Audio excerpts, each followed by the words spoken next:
শিক্ষাক্ষেত্রে অঙ্গনে অশিক্ষার অসভ্যতার কোনো স্থান নেই। তাই একজন শিক্ষক হিসেবে তোমাকে আমি এই শিক্ষাই দিলাম। জীবনের ঘাটে ঘাটে এত শিক্ষা পেয়েছি যে আপনার মতো অর্ডিনারি শিক্ষকের কাছে নতুন করে শেখার আর কিছুই নেই। স্কুলের বাড়তি জমিটা কেনার ব্যাপারে আমি এসেছি। সেটা তোমার আচরণ দেখে আমি বুঝেছি। শুনুন, এখানে একটা সিগারেট ফ্যাক্টরি হবে আর শ্রমিকদের জন্য কোয়ার্টার হবে। জানতো আপনার জন্য এক কোন একটা বাড়িও তৈরি করে দেওয়া যাবে।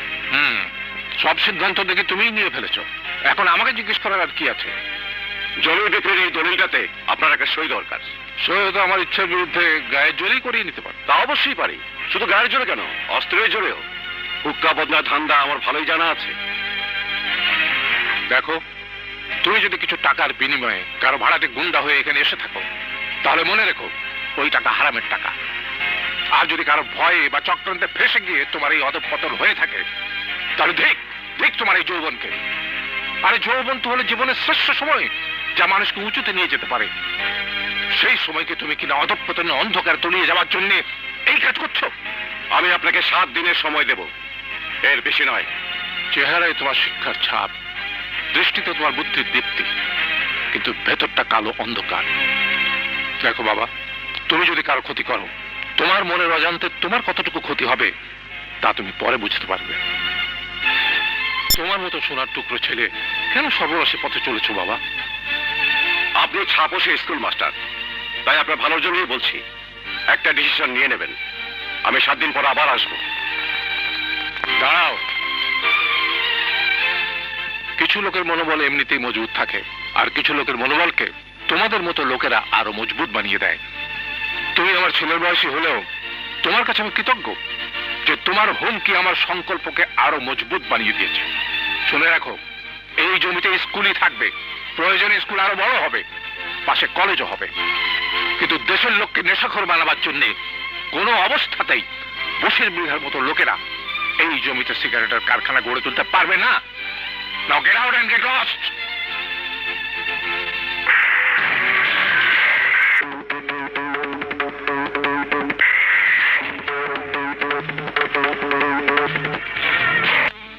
জানো রহিমা, ছেলেটি ঠিকই আমাকে 7 দিনের হুমকি দিয়ে গেছে, কিন্তু চেহারা দেখে মনে হলো খুবই নিষ্পাপ।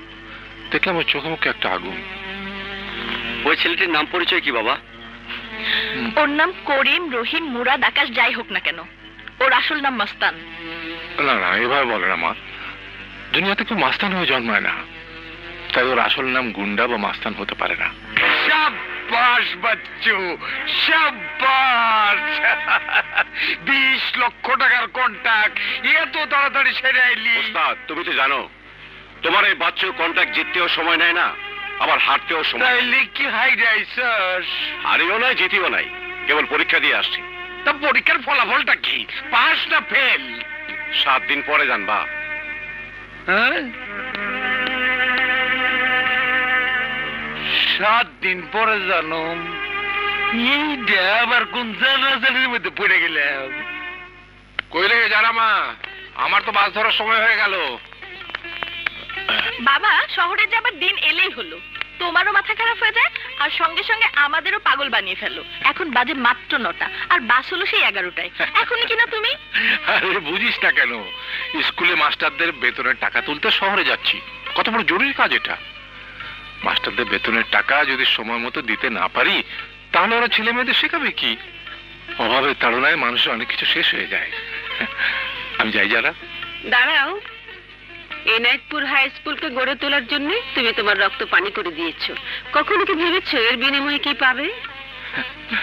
শিক্ষকদের কাজই হচ্ছে দান করে যাওয়া, বিনিময়ে কিছু গ্রহণ না করা। বাবা, অর্থবিত্ত আমাদের নেই, কিন্তু আমাদের বড় সম্পদ এই যে তুমি আমাদের বাবা। বাবা, শহরে যাচ্ছ, সাবধানে থেকো, কারণ ওই শহরের একটি ছেলে এসে তোমাকে হুমকি দিয়ে গেছে। হ্যাঁ বাবা, আলী ঠিকই বলেছে। মারে, হুমকির কাছে মাথা নত করলে মাথা উঁচু করে মানুষ হওয়া যায় না, এই কথাটা চিরদিন মনে রাখিস। কই ছাড়া আসি। এসো। আসি মা, আসি।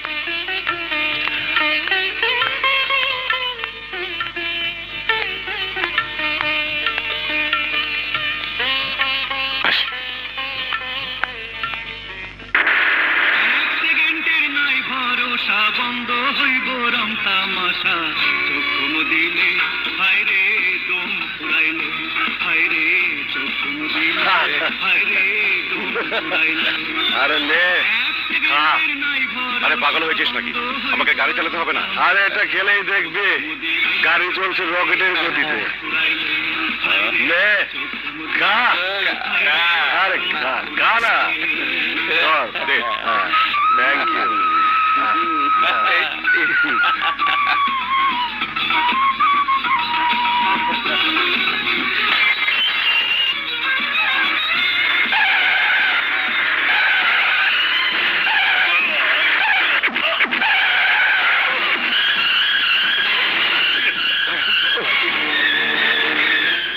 মাস্টার সাহেব, মাস্টার সাহেব, স্কুলের জমি দখল করতে দেবে বলে তুমি আমার জীবনটা এভাবে নিয়ে নিলে বাবা। না, বিশ্বাস করুন আমার গাড়ির ব্রেক ফেল করেছে। কিছু টাকার লোভে এই কাজ তুমি করতে পারলে, টাকা একদিন ফুরিয়ে যাবে, কিন্তু কিন্তু আমাকে মেরে যে ভুল তুমি করলে সেই ভুলের বোঝা সারা জীবন তোমার বিবেককে কুড়ে কুড়ে খাবে।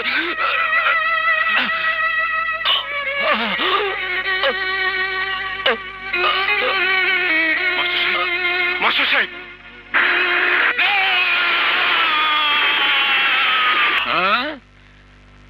গুনা গুনার দুনিয়াতেই তো আমরা সবাই আছি। মানুষ বানাইয়া খেলছো যারে নিয়া, সেই মানুষ কেমনে গুনাগার।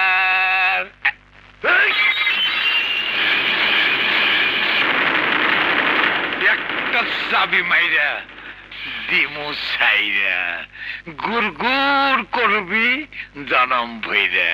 না না না না, এটা ছিনতাইয়ের গুনাহ না, এটা চাঁদা তোলার গুনাহ না, এটা গাড়ি হাইজ্যাকের গুনাহ না। আজ এদের পাল্লায় পড়ে আমি একটা নিরাপরাধ মানুষকে গাড়ি চাপা দিয়ে মেরে ফেলেছি। তাতে হইছেটা কি? হ্যাঁ, আরে 14 কোটি মানুষের দেশে মাত্র একটা লোক মারা গেছে, তাদের দেশের বোঝা একটু হালকা হইছে নাকি? আরে কারে কি মারছস বুঝলা যা, জীবনে অনেক কিছু আছে, হাসি কান্না আশা হতাশা এইসব মনে রাখলে তো তুই বাঁচতে পারবি না। ভাই আরে মাল দে, মাল খাইয়া সব ভুলে যাবে।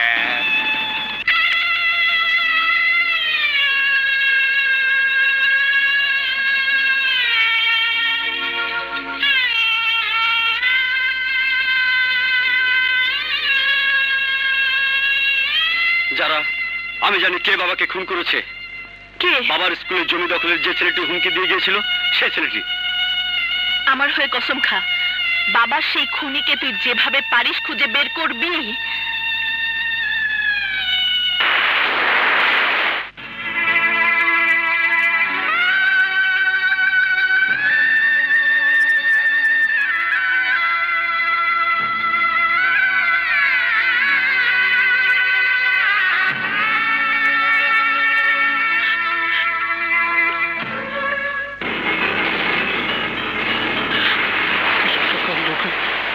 এই কাজ তুমি করতে পারলে টাকা একদিন ফুরিয়ে যাবে, কিন্তু আমাকে মেরে যে ভুল তুমি করলে সেই ভুলের বোঝা সারা জীবন তোমার বিবেককে করে করে খাবে। ভাইয়া, ভাইয়া ছাড়ো, কি করছো তুমি ভাইয়া? কি হয়েছে তোমার? নীল, আমি মরতে চাই, আমি বাঁচতে চাই না, আমি বাঁচতে চাই না নীলি। মা বাবার আমরা দুটি ভাই বোন, তুমি তোমার একমাত্র আশা। ইউনিভার্সিটিতে কত ভালো ছাত্র ছিলে তুমি, কিন্তু পাশ করে বের হবার পর আজকাল তোমার কি হয়েছে ভাইয়া? কোথায় থাকো, কি করো না করো কিছুই বুঝতে পারি না। কি করে জানতে চাস? আজ একটা লোককে গাড়ি চাপা দিয়ে মেরে এসেছি, কেউ দেখেনি। যদি দেখতো তাহলে তোর ভাই এতক্ষণে খুনের দায় জেলে থাকতো।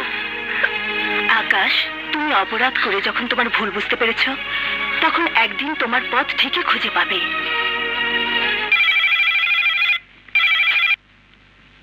হ্যালো, কে? আমি নাজিমুদ্দিন, মন্টু বাবাজির শ্বশুর বলছি। সালাম আলাইকুম চাচা। মন্টু কোথায়? বাড়িতে এসে দেখে যাও বাবা।